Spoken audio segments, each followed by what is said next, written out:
naman po i-discuss ko sa inyo ang objective number 12 for next school year 2023-2024.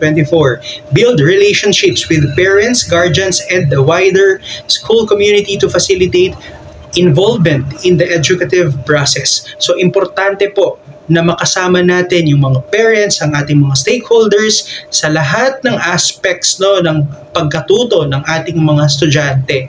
Kanina po nabanggit po sa objective number 11 yung mga learning programs or yung paggawa ng mga enhancement programs. Pwede rin pong pumasok na kapag meron kang learning program, pwede mong involve yung ating mga learners. Actually, hindi naman po lang learning program ang focus dito kasi yung pagbibigay po natin ng mga cards, pagpapamonitor ng mga performance ng ating mga estudyante through our stakeholders ay papasok na rin po dito. So discuss na po natin kung ano yung mga objectives or MOV para dito sa objective number 12. So any one of the following lang po: proof of participation in any activity highlighting the objectives such as but not limited to the following: receipt form, monitoring form during distribution of learning materials. So yan, kapag nagbibigay tayo ng learning materials.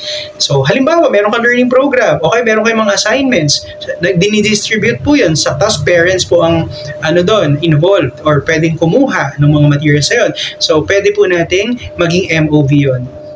Commitment form to stakeholders, develop advocacy materials. Ayan, so commitment form, meron kang commitment form na ginawa, pinapirmahan mo sa iyong mga parents, advocacy materials regarding doon sa engagement nila sa pagpapataas ng performance ng mga estudyante. Home visitation forms, yan. So, kasama po yun. Then, parent-teacher log or proof of other stakeholders meeting. So, nagkakaroon kayo ng meeting. And any form of communication to parent stakeholders sa screenshot of chat, text message. So, madali pong maabot ito. Basta, simula pa lang, first quarter, maging updated na or natatrack nyo na kung talagang nai-involve nyo ang parents sa proficiencies o sa pag-aaral ng mga estudyante. So makakakuha tayo ng outstanding kapag sustained engagement ang nangyari. Ibig sabihin tuloy-tuloy. Pero kayong regular communication sa ating mga parents para ma-monitor nila ang progress and achievement ng kanilang mga anak.